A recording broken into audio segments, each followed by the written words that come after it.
Channel को subscribe करें और घंटी वाले बटन को दबाएं। की पूंजी पाई जग में सभी खोवायो पायो जी मैंने राम रतन धन पायो। मीराबाई राज रानी थी, भोजराज राजा की धर्म पत्नी रानी थी। बहुत बड़े राजवंशी क्षत्रिय वंश में जन्म ली, उच्च खानदान में उच्च संस्कार में पली बढ़ी, किसी चीज़ की कमी नहीं थी उनको। अब राज रानी एक बड़ा सा राज्य का रानी महारानी है तो उसको क्या चीज़ की कमी होगी। परंतु इतना कुछ होने के बाद भी कभी मीराबाई ने कभी नहीं बोली कि हम धन संपत्ति को प्राप्त की। हकीकत में मीराबाई ने धन संपत्ति छोड़ करके ही चले गई थी। उनके जो देवर जी थे विक्रम राणा, उसको लोगों ने कहा कि मीराबाई की मति खराब हो गई क्योंकि भक्ति भजन में लगी रहती हैं। तो ये लोगों की उल्टा सोच, लोगों का उल्टा सोच है, क्योंकि लोगों की भी गलती ने गलती तो यह है कि उल्टे जन्म लिया, इसलिए उल्टी खोपड़ी उसका दिमाग है, सेट है, इसीलिए अच्छा चीज़ को कभी अच्छा नहीं कह पाते हैं। तो जो भक्ति भजन शुभ कर्म सत्संग में लगते हैं, लोग कहते हैं उसकी मति खराब हो गई है, वो उल्टे चाल चलन वाले हो गए हैं। परंतु ये सोचने वाले या बोलने वाले की खोपड़ी उल्टी है, क्योंकि देखिए ये भक्ति भजन सत्संग जो है ये गए गुजरे साधारण आदमी का काम नहीं है। इस भक्ति भजन को लोग राजयोग कहते, भगवान कृष्ण कहते अर्जुन ये राजयोग है। राजयोग नाम इसलिए पड़ा कि राजा महाराजा इस योग को करते थे। बड़े बड़े राजा महाराजा जो राजपाट का संचालन करने के बाद चौथे पन में वो जंगल को जाते थे, चौथी अवस्था में, बुढ़ापे वृद्धावस्था में, और सब कुछ का सर्वस्व त्याग करके जंगल में जा करके इस योग को करते थे, इस तप साधन को करते थे। तो राजाओं ने इस योग को किया, इसलिए इस योग का नाम हो गया दिमाग से राजयोग। तो इसलिए इस योग को राजयोग कहते हैं।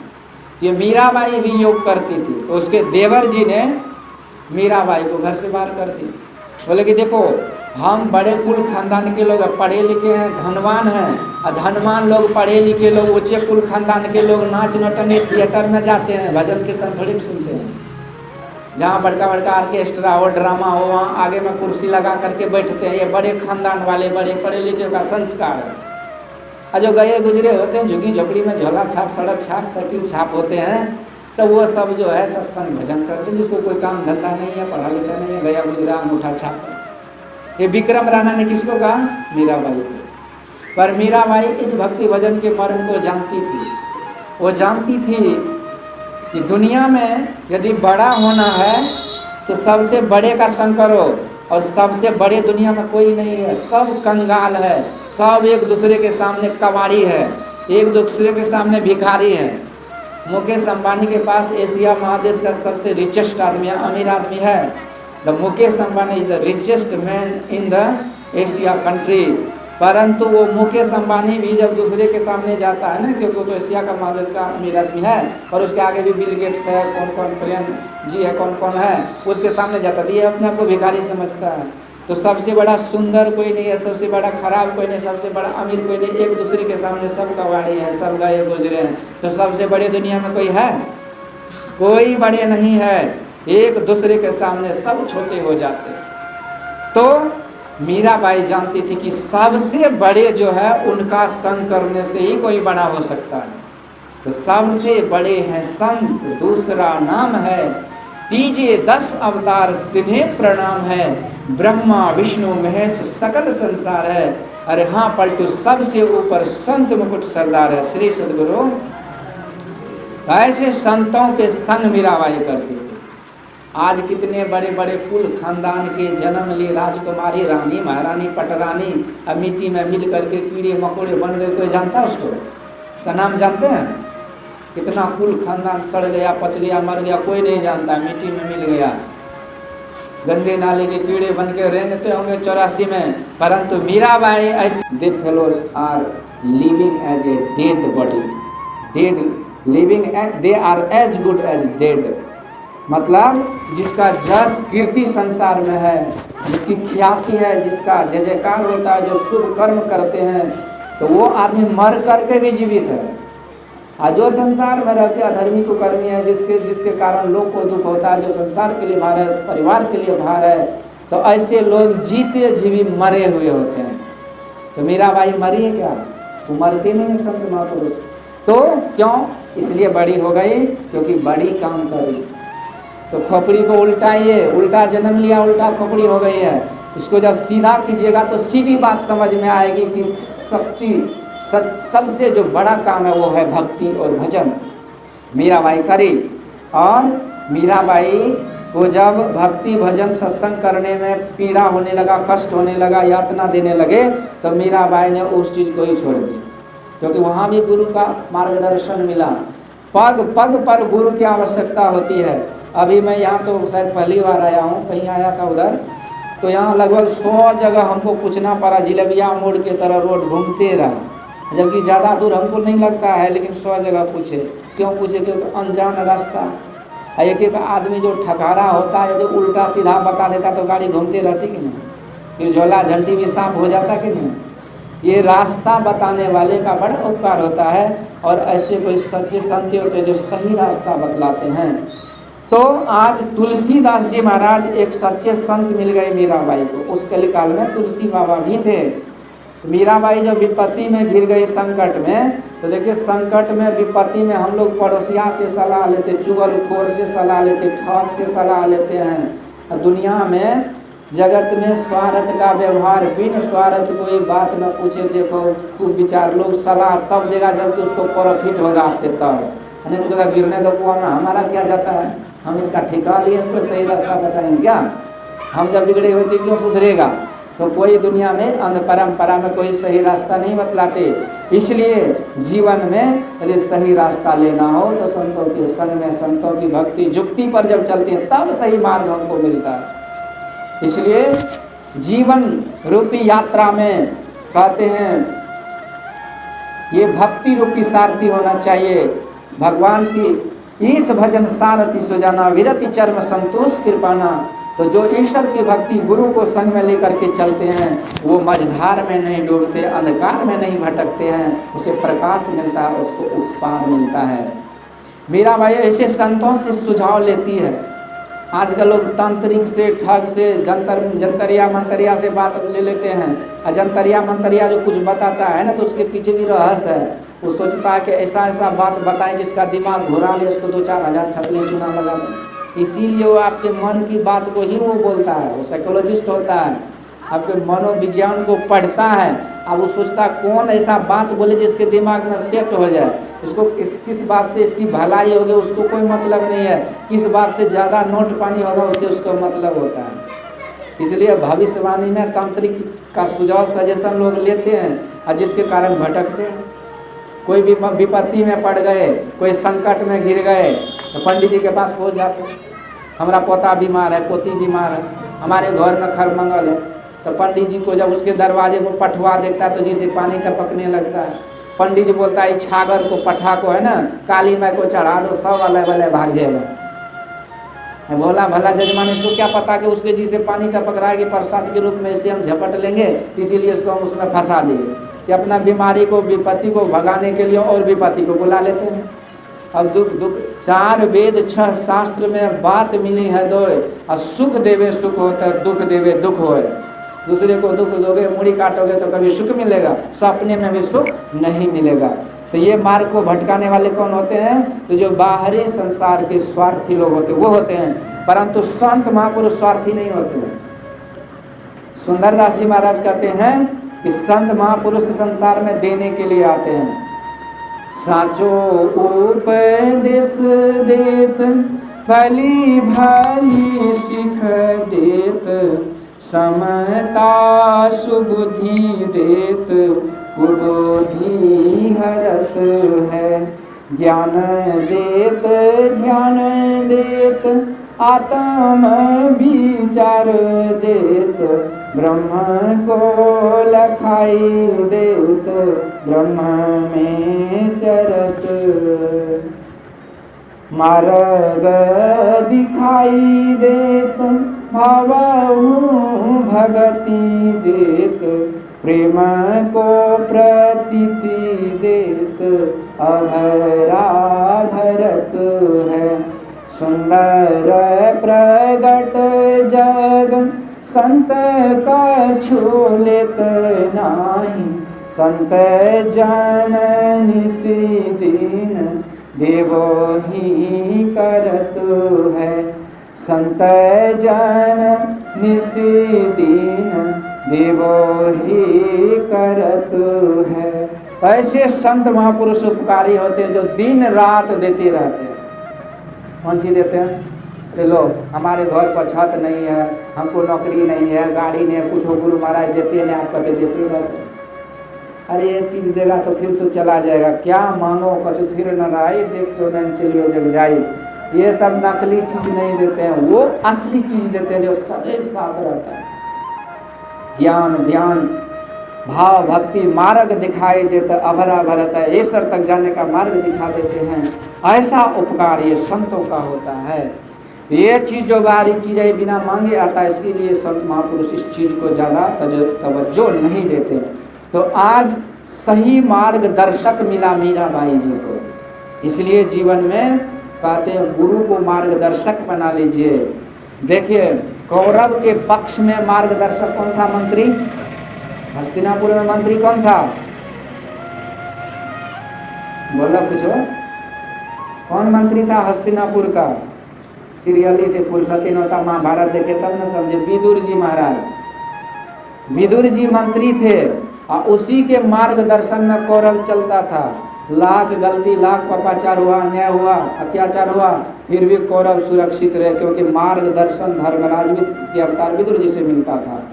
और जिस दिन विदुर जी को भगा दिए, स्वनिर्गता पुण्य लब्धवा, कहते हैं शास्त्र में लिखा है, कहते जिस दिन विदुर जी हस्तिनापुर छोड़ के चला गया, उसी दिन से सारे कौरवों का पुण्य छीन हो गया। पुण्य छीन हो गया तो पुण्य के प्रताप से ही हम धरती पर हैं। पुण्य जिस दिन छीन होगा उस दिन सीधे नरक चले जाएंगे। कोई किसी होटल में कब तक रहता? जब तक पैसा रहता। पैसा नहीं रहेगा तो रहने देगा, और जब रहिएगा तब डंडा से स्वागत करेगा। इसी तरह संसार में पुण्य के प्रताप से हम जीते हैं, सुख भोगते हैं। ये पुण्य छीन हो गया उसका। ये लंकापुरी में मंत्री कौन था? ये हो तो बोलो, लंकापुरी का मंत्री कौन था?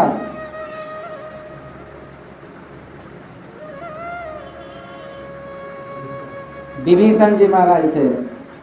जब तक विभीषण जी रहे लंकापुरी में, तब तक लंकापुरी राक्षस की नगरी होकर के भी सुरक्षित था। लंका निश्चर निकर निवासा, यहाँ कहाँ सज्जन कर वासा? सज्जन नहीं था, पर उन दुर्जन के बीच में भी एक सज्जन थे, इसलिए सुरक्षित था। और जैसे विभीषण जी को त्याग दिया तो भगवान शिव कहते हैं पार्वती जी, अस कही चला विभीषण जब ही आयुहीन भय सब तभी। आयुहीन हो गए, सबका भाग्य रेखा ही कट गया। तो महापुरुषों का मार्गदर्शन जब तक मिलता रहेगा तब तक हमारा जीवन सुरक्षित संरक्षित रहेगा। इसीलिए जीवन में गुरु को सिर पर रखिए, चलिए आज्ञा माएं। कह कबीरता दास को तीन लोक भय नहीं, उसको कोई भय नहीं होगा। और जो गुरु को मार्गदर्शक नहीं बनाया और सांसारिक लोग स्वार्थी लोगों को मार्गदर्शक बनाया, उसका जीवन घोर अंधकार और नरक में चला जाता है। तो ये अपना अपना सोच है। तो यहाँ मीराबाई ने जब अपने गुरु को तुलसीदास जी महाराज को मार्गदर्शक बनाए, तो तुलसीदास जी महाराज उनसे मार्ग बतला दिए। कहते मीराबाई, भक्ति भजन से बढ़ के जीवन में कुछ नहीं होता है। ये संसार ये आए गए, आया राम गया राम है। इसलिए इस भक्ति के लिए तुम्हें जो कुछ करना का बलिदान देना पड़े उसे तुम बलिदान करो। सर्वस्व का त्याग करके मीराबाई भक्ति भजन करी। और गुरु कैसा मिला? तो रविदास जी महाराज। मीराबाई राजपूत थी, राजपूत घराने। रविदास जी आप जानते हैं किस घराने के? पर जाति पाति पूछे ने कोई, हरि के भजे तो हरि के हुए। मीराबाई ने से गुरु करी और ऐसा ज्ञान मिला। वही मीराबाई कहती, वस्तु अमोलक दी मेरे सतगुरु, अनमोल वस्तु दिया। यही गुरु का उपकार है। खर्चे न हो, कोई छोड़ न ले। बिना मतलब का ये पग आगे नहीं बढ़ाए 100 किलोमीटर क्यों चलते हैं? क्योंकि वहाँ से माल पानी मिलता है, इच्छा पूरी होती है। तो जो भी भगवान भगवती देवी देवता की जो भी व्रत उपवास करते हैं, इससे फालतू चीज़ नहीं है, इससे मनोकामना पूरा होता है, सब उल्लू सीधा होता है, इसीलिए हम लोग करते हैं। ये चीज़ आपको होगा, पर ये चीज़ पूजा कीजिए नहीं कीजिए, जो मिलना होगा वो जरूर मिलता है जीवन में, कर्म के अनुसार जरूर मिलता है। पर जब ये देवी देवता की उपासना करते ये चीज़ मिल जाते हैं। जो सब देवी देवताओं को शक्ति प्रदान करने वाले परमात्मा, सीधे उसकी उपासना करेंगे तो ये चीज़ नहीं मिलेंगे क्या? गुरु महाराज कहते बिंदु नाद महालिंगम शिव शक्ति निकेतनम, अंतर की साधना है वही शिवलिंग और जलधरी है। और उस प्रकाश और सबकी साधना करोगे तो जहाँ पर जलधरी है, लक्ष्मी महारानी है, विष्णु भगवान, तो वहाँ किस चीज़ की कमी हो जाएगी तुम्हें। तो समझने का फिर है कि हम लोग कामधेनु छोड़ करके बकरी को दोहते रहते हैं। तो हम जिसकी जो पूजा करते हैं वो फल देता है थोड़ा बहुत, परंतु कबीर साहब कहते हरि से नौकर हेत तुम कर हरिजन से हेत, क्योंकि माल मुल्क हरि देता है। संसार में जो भी भगवान भगवती की पूजा करेंगे तो धन संपत्ति देंगे, पर हरिजन हरि ही दे। परंतु यदि संत के शरण में जाएंगे तो संत जो है वो कृपा करके अनंत परमात्मा को प्राप्त करा देते हैं। हम अनंत सुख सिंधु में समा करके हम अनंत जीवन तक अनंत सुख को भोग करके अपने जीवन को दुख को अंत करके और अनंत सुख में समा करके अपना परम कल्याण कर लेते हैं। यही गुरु का उपकार है, तो परमात्मा को प्राप्त कराते हैं। और इसलिए गुरु के उपकार से बढ़कर जीव का कोई, इससे बढ़कर जीव के लिए कोई भला नहीं कर सकता। आज गुरु पूर्णिमा का दिन है, मन तो होता कि दिन भर गुरु की महिमा का गान करते रहें, पर समय की भी मर्यादा है। इसलिए कहते हैं संत चरणदास जी महाराज कि पितु 100 माता 100 गुना, माता का उपकार बाप से 100 गुना ज़्यादा होता। बाप भले कितनों कमा कोड़ करके दे बेटा को, तो माँ के बराबर उपकार उसका नहीं माना गया है। पितु 100 माता 100 गुना सुत को राखे प्यार, तन से 30 सेवन करे, मन से 30 सेवन करे, तन सु डांट और बार। माता का उपकार पिता से 100 गुना है। 9 महीना पेट में ढोती रहती है बच्चा को, कोई 5 किलो का वजन 2 घंटा से 4 घंटा ढोएगा, घुमा कर फेंक देगा, हम नहीं रखेंगे देह पर वो 9 महीना रखती है। और लाख गंदगी पैखाना पेशाब लोथ गंदगी में पड़ा रहता है वो बच्चा, पर उसको घृणा नहीं होती है। वो दिन रात प्रेम प्यार से उसको खुशी खुशी से उस बच्चे का सेवा करती करती उसे बड़ा करती है। इसलिए कहते उसका बहुत उपकार है, सारे गंदगी को साफ करती रहती है बच्चे का, इसीलिए उसको वात्सल्य प्रेम देती है। और उस पिता से भी हरि का 100 गुना प्रेम है। अब हरि का 100 गुना क्यों है? तो माता जो होती है ना, बाहरी विकार को साफ करती है। बच्चा को बाहर से आप तेल खुले लगेगा, नहा धो करके कपड़ा पहनाइएगा, लेकिन उसके मन में क्या बीमारी है उसको ठीक कर सकते हैं? एक बच्चा बचपन से ही हरामी निकल जाता है, खुरफाती निकल जाता है, गाली गलौज देता है, टैमे करता है, चोरी चपाटी करने लगता है, खैनी गुटखा पीने लगता है, कुसंस्कार में आ जाता है। तो उसके मन में जो कुसंस्कार है, मन में जो गंदगी है, मन में जो विकार है, उसी विकार के कारण वो संसार में खराब कहलाते हैं। कितना आदमी ऊपर से बड़ा सुंदर है, लेकिन उसको लोग दिन रात गाली क्यों देते? क्योंकि अंदर में उसको गंदगी भरा है, कुसंस्कार भरा है। तो जो माँ होते हैं बाहरी सफाई तो कर देती है, परंतु उस माँ पिता से भी हरि 100 गुना होते हैं, क्योंकि हरि उसके मन के सारे विकार को हरण करके उसको शुद्ध कर देते हैं। इसीलिए माँ को वात्सल्य और भगवान को भक्त वात्सल्य कहते हैं। ये वात्सल्य सुख देती है और भगवान भक्त वात्सल्य सुख देते हैं। परंतु वो तो परमात्मा इतना करते हैं, लालन पालन हर तरह से जीव के लिए वो रहते हैं। कहते माता पिता की भी सेवा सीमित है, उसका भी कृपा आशीर्वाद सीमित है, एक लिमिट है, उसके बाहर वो भी नहीं पहुंच पाते हैं। परंतु वो जो हरि होते हैं असीमित सुख देते हैं, असीमित कृपा करते हैं। हम जग जाते हैं तो चलो सब कोई है, जब सो जाते हैं तब ईश्वर रक्षा करते हैं। और चलिए हम संसार में तो माँ बाप हैं, पर जब माँ के पेट में थे तब कौन रक्षा करते थे? वही ईश्वर। इसलिए कहते रण वन व्याधि विपत्ति में मत भूलो जनि कोय, जठरा अग्नि में रक्षा किन्नी सो प्रभु गयो किशोर। तो इसलिए उसको मत भूलो, जो माँ के जठरा अग्नि में जल रहे थे, सड़ रहे थे, उस समय भी वो रक्षा किए, तो क्या अभी सो गए हैं? वो ईश्वर रक्षा करते। इसलिए माता पिता से भी 100 गुना ईश्वर है। कितना आदमी कहते धो हम भगवान भगवती को नहीं मानते, हमारा मामे बाप सब कुछ है, मंदिरवा में की करे जेब, भजन है ना, महादेव पति के ईश्वर बने। ये सब उल्टा खपड़ी वाले ने अपने से लिखा है, ऐसी बात नहीं है। माता पिता पति सब है, मानिए सब ही राम के नाते, पर इसके ऊपर ईश्वर है, तब तो माँ बाप है, इसकी सत्ता है। तो ईश्वर का कृपा बहुत। परंतु यहाँ संत कहते हैं कि उस ईश्वर से भी माता से 100 गुना हरि, जिनसे 100 गुरुदेव प्यार करे अवगुण हरे चरण दास सुखदेव, उस हरि से भी 100 गुना ज़्यादा गुरु की कृपा है। और कहियो कैसे? देखिए भगवान सब कुछ दे देगा तब तो ठीक है, पर सहजो बाई उन्हीं की शिष्या हैं जिन्होंने ये वाणी बोले हैं। किसकी वाणी है ये? चरणदास जी महाराज की। सहजो बाई उन्हीं की शिष्या, वो समाधान देती है। कहते राम तजो पे गुरु न विसारो, और गुरु के सम हरि कौन निहारो। हरि ने जन्म दियो जग माही, और गुरु ने आवागमन छुड़ाया। आवागमन में भटकने के लिए हरि ने जन्म तो दे दिए, पर गुरु ने 84 के चक्कर को फंसरी से हमको मुक्त कर दिए। तो गुरु की कृपा हुई कि नहीं? ज़्यादा कृपा गुरु की होती है, इसीलिए गुरु सबसे बढ़कर है। एक छोटा सा दृष्टांत देकर के मैं आरती को जाऊंगा।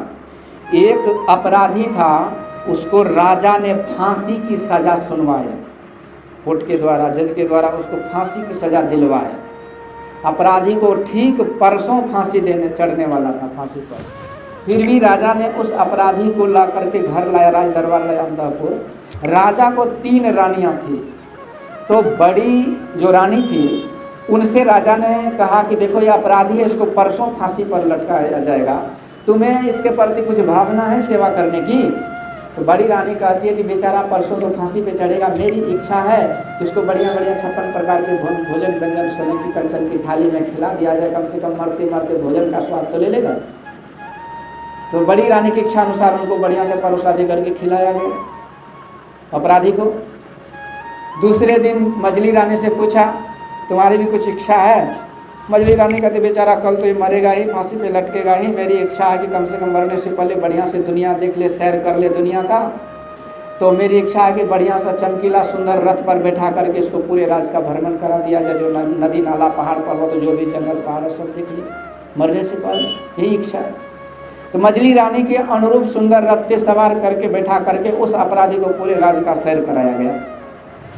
अब तीसरे दिन आई छोटी रानी की बारी। आज उसको फांसी होने वाला था, फांसी पे अपराधी लटकने वाला था। छोटी रानी से राजा ने पूछा तुम्हारी भी कुछ इच्छा है इसकी सेवा करने की, क्योंकि अब तो ये दुनिया से जाने वाला है। मजली रानी कहती है मेरी कोई इच्छा नहीं है। क्यों? क्योंकि अपराधी है, पापी को पाप का सजा जरूर मिलना चाहिए, नहीं तो ये पाप कर्म लोग छोड़ेगा ही नहीं। इसलिए जैसी करनी वैसी भरनी, आज किया कल पाएगा, सर को उठाकर चलने वाला एक दिन धोखा खाएगा। इसलिए कर्म का फल जरूर मिलेगा, बुरा कर्म का बुरा नतीजा नहीं मानो तो करके देखो, आज नहीं तो कल, कल नहीं तो परसों, परसों नहीं तो बरसों, बरसों नहीं तो किसी न किसी जन्म में, 100 जन्म 1000 जन्म, कभी न कभी वो फल कर्म का क्या हुआ जो फल है दुख, वो जरूर पाप का फल दुख मिलेगा। ये तो सत्य कर्म प्रधान विश्व करी राखा, जो जस करे सो तस फल चाखा। अभी पाप कर्म करने में खूब मजा आता है, जब सजा मिलेगा तब पता चलेगा। तो दिन रात पाप कर्म करने का सोचते रहते हैं, सोचते हैं कि बढ़िया फल मिले। लो करे बुराई सुख चहे, कहो जो पावे कोई, रोपे पेड़ बबुल का आम कहते हो। दिन रात बबुल का पेड़ बोलते हो और सोचते कि बढ़िया बढ़िया आम, जर्दालू आम्रपाली आम खाएंगे, मिलेगा बबुल मिलेगा? नहीं मिल सकता, कर्म का फल है। तो छोटी रानी कहती है पाप कर्म किया इसको जरूर दंड मिलना चाहिए। राजा कहते तुम इतनी निष्ठुर हो कि इसको कुछ सेवा नहीं कर सकती। तो छोटी रानी कहती राजन यदि आप चाहते कि मैं इनकी सेवा करूं तो मैं एक छोटी सी सेवा इसके लिए मांग करती हूँ, यदि आप कृपा करके दे दे तो आपकी बड़ी मेहरबानी होगी। तो राजा कहते बोलो छोटी सी क्या सेवा है तुम्हारी इस अपराधी के लिए?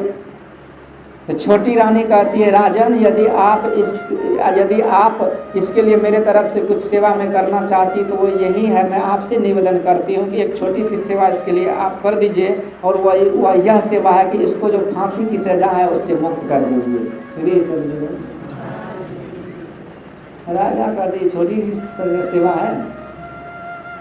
अपराधी को पूछा अच्छा बोलो तुमने 56 प्रकार के भोजन व्यंजन कंचन के थाली में खाया, स्वाद लगा? अपराधी कहते सरकार हमको तो फसरी लटका हुआ सूझ रहा था सामने में कि हम लटकेंगे मरेंगे, स्वाद पंछी लगेगा। अच्छा तुमने पूरे राज्य का सैर किया, पूरा दृश्य को नज़ारा को देखा, विदेशी लोग एक विदेशी जब निकलते वर्ल्ड टूर पर तो पूरा दुनिया घूमते रहते, उसको फिर भी संतोष नहीं होता। तुमने देखा पूरा राज्य को देखने में तो बड़ा मजा आया होगा। अपराधी का सरकार में जहाँ भी जाता था, जो भी देखता था तो हर जगह मुझे फांसी का रस्सी ही दिखाई देता था, तब हम लटकने वाले, हमको कोई नज़ारा नहीं दिखा। पर अब क्या दिख रहा है? बोला राजन वो मेरा भोजन व्यंजन, वो मेरा सैर संसार का दृश्य नज़ारा वो कुछ नहीं था। सब जगह उनको दुख ही दुख दिख रहा था। पर अब जब छोटी रानी ने मुझे फांसी की सज़ा से मुक्त कर दिए तो आज पूरा संसार हमको पूरा मनोहर दिख रहा, पूरा संसार रमणीक दिख रहा, उद्यान बगीचा उपवन की तरह दिख रहा है, चारों तरफ आनंद ही आनंद दिख रहा है। तो ये है सबसे बड़ी सेवा कि हरि ने जन्म दियो जग माही और गुरु ने आवागमन छुड़ाई। वो गुरु ईश्वर की कृपा से, वो गुरु इस जीव को जो आवागमन का फांसी है वो ईश्वर से प्रार्थना करके वो गुरु इस जीव को फांसी से मुक्त करा देते हैं। इसलिए गुरु की महिमा सबसे बड़े है। तो बड़ी रानी हुई ये भगवान, ये संसार में भेजते मनुष्य शरीर देते हैं। मझली रानी हुई है माता पिता, जो खिलाते हैं पिलाते घुमाने की व्यवस्था देते हैं। पर सबसे जो महत्वपूर्ण है वो है गुरु, जो इस जीव को आवागमन से छुड़ा देते हैं। तो यही गुरु का उपकार है, इसलिए यही सबसे बड़ा उपकार है। क्योंकि सबसे बड़ा दुख जो है वो आवागमन का है, और सबसे बड़ा दुख को छुड़ाने वाला और सबसे बड़ा डॉक्टर, सबसे बड़ा उपकार है। जैसे गुरु का उपकार है। इन्हीं शब्दों के साथ गुरु के चरणों में, हम लोग गुरु महाराज के चरणों में श्रद्धा सुमन समर्पित करते हुए इस गुरु पूर्णिमा के शुभ अवसर पर प्रार्थना करते हैं हम लोग को वो भक्ति दे शक्ति दे, ताकि सुमार्ग पर चलते हुए अपना कल्याण बनाए। बोलिए श्री सद्गुरु।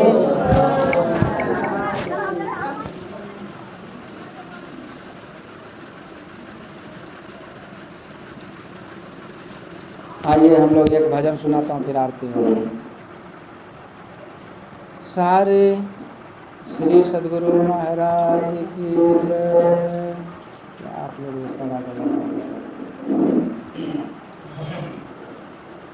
गुरुदेव से निराला कोई और नहीं, गुरुदेव से निराला कोई और नहीं, कोई और नहीं, कोई और नहीं, कोई और नहीं, कोई और नहीं, गुरुदेव से निराला कोई और नहीं, गुरुदेव से निराला कोई और नहीं।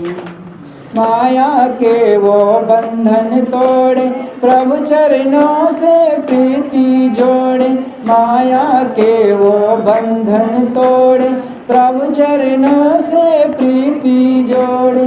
भव के बंध छुड़ाने वाला, भव के बंध छुड़ाने वाला कोई और नहीं, गुरुदेव से निराला कोई और नहीं, गुरुदेव से निराला कोई और नहीं। ऐसे सतगुरु के गुण गाओ, चरणों में तुम शीश नवाओ, ऐसे सतगुरु के गुण गाओ, चरणों में तुम शीश नवाओ। मुक्ति धाम दिलाने वाला, मुक्ति धाम दिलाने वाला कोई और नहीं, गुरुदेव से निराला कोई और नहीं, गुरुदेव से निराला कोई और नहीं, गुरुदेव से निराला कोई और नहीं। बोलिए श्री सद्गुरु महाराज।